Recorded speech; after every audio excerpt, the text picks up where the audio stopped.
బులెటిన్లోని breaking news చూస్తున్నాం. ముగిసిన NDA భాగస్వామ్య పక్షాల సమావేశం. ప్రధాని మోదీ అధ్యక్షతన సమావేశమైన నేతలు 4 గంటల పాటు కీలక అంశాలపై చర్చించారు. దేశవ్యాప్తంగా కులగణనకు ఆమోదం తెలిపారు. ఆపరేషన్ సింధూర్లో బలగాలకు మద్దతుగా తీర్మానం చేశారు.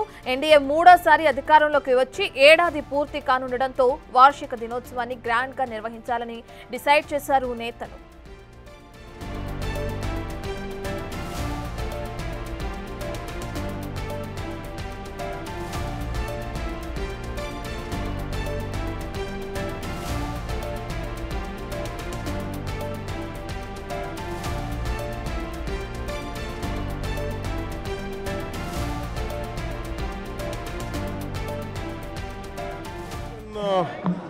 సింధూర్ సక్సెస్ గురించి సంపూర్ణంగా మద్దతు పలుకుతూ ఒకటి ఆ రెజల్యూషన్ 2 కుల గణాంకాల మీద క్యాస్ట్ ఎలిమినేషన్ మీద దాని మీద కూడా ఎన్డీఏకి అందరితో ఎన్డీఏ కోసం మేమందరం మద్దతు ఆపరేషన్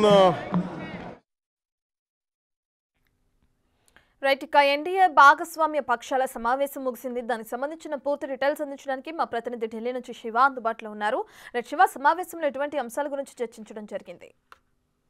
రైట్ రత్న, ఎన్డీఏ కూటమి పాలిత రాష్ట్రాల ముఖ్యమంత్రుల సమావేశం కొద్దిసేపు క్రితమే నరేంద్ర మోడీ అధ్యక్షతన ముగిసింది. ఈ సమావేశంలో 2 కీలక తీర్మానాలు చేసినట్లుగా కూడా తెలియజేశారు. దాంట్లో ప్రధానంగా ఇటు మీడియాతో మాట్లాడుతూ కూడా పవన్ కళ్యాణ్ కూడా తెలియజేశారు. ఆపరేషన్ సింధూర్ విజయవంతంపై రక్షణ దళాలకు అభినందనలు తెలుపుతూ ఒక తీర్మానం చేశామని, అలాగే జనగణనలో కులగణనకి కేంద్ర ప్రభుత్వం నిర్ణయం తీసుకున్నందుకు కేంద్ర ప్రభుత్వానికి ధన్యవాదాలు తెలుపుతూ ఇదొక తీర్మానం చేశామంటూ కూడా ప్రధానంగా ఈ సమావేశంలో నిర్ణయాలు తీసుకున్నట్టుగా పవన్ కళ్యాణ్ మీడియాతో మాట్లాడుతూ కూడా తెలియజేశారు. దీనితో పాటు ఎన్డీఏ కూటమి మూడోసారి అధికారంలోకి రావడం, అందులోనూ ఎన్డీఏ కూటమి మూడోసారి పాలన అనేది సంవత్సరం పూర్తవుతున్న నేపథ్యంలో దానికి సంబంధించి కూడా కీలక కార్యక్రమాలు కూడా చేపట్టాలని ఒక నిర్ణయం కూడా తీసుకున్నట్లుగా కూడా తెలుస్తుంది. దానితో పాటు పాలన పరంగా ఏ విధంగా నిర్ణయాలు తీసుకోవాలి అనే అంశాలపైన, మరోవైపు రానున్న అసెంబ్లీ ఎన్నికలకు సంబంధించి కానీ గుడ్ గవర్నెన్స్ అలాగే ఇతర కొన్ని కీలక అంశాలకు సంబంధించి ఈ సమావేశంలో నిర్ణయాలు తీసుకున్నాము అనేది ప్రధానంగా అందరూ చెప్తూ ఉన్నారు. ఇటు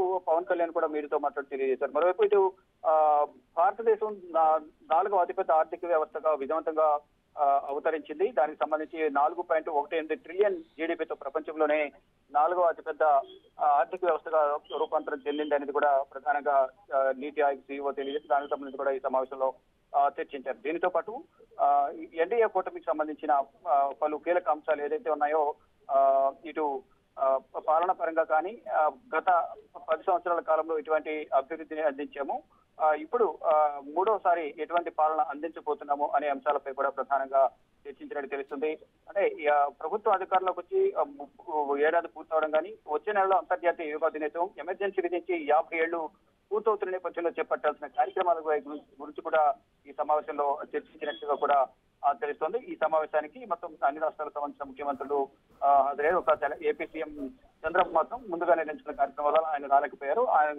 ఆయన కాకుండా ఉప ముఖ్యమంత్రి పవన్ కళ్యాణ్ ఈ సమావేశానికి హాజరయ్యారు. ఇటు కేంద్ర హోంమంత్రి అమిత్ షా, జేపీ నడ్డా, అలాగే రక్షణ శాఖ మంత్రి కానీ, ఇటు Delhi CM, UP CM, Haryana CM, Bihar, Chhattisgarh, Uttar Pradesh, Uttarakhand, Madhya Pradesh రాజధానికి సంబంధించిన సీఎంలందరూ కూడా ఈ సమావేశానికి హాజరయ్యారు. భవిష్యత్ రాజకీయాల గురించి కూడా ఏదైతే రానున్న అసెంబ్లీ ఎన్నికలు వెళ్తున్నాయి, బీహార్ కానీ, జార్ఖండ్, అలాగే ఇతర రాష్ట్రాలకు సంబంధించిన సీఎం అసెంబ్లీ ఎన్నికలు ఉన్న నేపథ్యంలో తమిళనాడు కానీ, వీటిలో ఎన్డీఏ కూటమి అధికారంలోకి రావాలి, అధికారులందరూ కూడా పనిచేయాలని కూడా ఇక్కడ నుంచే దిశానిర్దేశం చేసినట్టుగా తెలుస్తోంది. సుమారు ఈ సమావేశం 4 గంటల పాటు జరిగింది. వారి అభిప్రాయాలను తెలియజేసేందుకు కూడా అందరికీ కొంత సమయం కూడా కేటాయించినట్టు తెలుస్తుంది. వారి అభిప్రాయాలను రాష్ట్రంలో పాలన ఏ విధంగా కొనసాగిస్తున్నారు అనే దానిపై కూడా ప్రధానంగా అందరికీ తెలియజేసేందుకు అవకాశం ఇచ్చినట్టుగా తెలుస్తుంది. ఇటు ఏపీ నుంచి పవన్ కళ్యాణ్ హాజరైన నేపథ్యంలో ఇటు దీనికి సంబంధించి కూడా ఆయన రాష్ట్రంలో ఎన్డీఏ కూటమి అమలు చేస్తున్న పాలనా సంస్కరణలను ప్రజలకు చేరువేందుకు చేపట్టిన కార్యక్రమాలపై కూడా పవన్ కళ్యాణ్ మాట్లాడినట్టుగా తెలుస్తోంది. దీంట్లో మరీ ముఖ్యంగా ఆపరేషన్ సింధూర్కి సంబంధించి విజయవంతమైన నేపథ్యంలో భద్రతా దళాలకు అభినందన తెలుపుతూ ఒక తీర్మానం, మరోవైపు ఇటు జనగణనకు సంబంధించి కులగణనకి కేంద్ర ప్రభుత్వం అంగీకారం తెలిపే నిర్ణయం తీసుకున్న నేపథ్యంలో దానికి సంబంధించి కూడా ధన్యవాదాలు తెలుపుతూ తీర్మానం చేశామనేది కూడా అందరూ తెలియజేస్తున్నారు. మొత్తంగా చూసుకుంటే భవిష్యత్తు రాష్ట్ర అలాగే దేశ అభివృద్ధికి సంబంధించి అందరూ కూడా కలిసికట్టుగా టీమిండియా లాగా పనిచేయాలనేది అన్ని రాష్ట్రాల ముఖ్యమంత్రులకు ఉప ముఖ్యమంత్రులకు ప్రధాని నరేంద్ర మోడీ దిశానిర్దేశం చేసినట్టు కూడా తెలుస్తోంది. Right, thank you Shiva.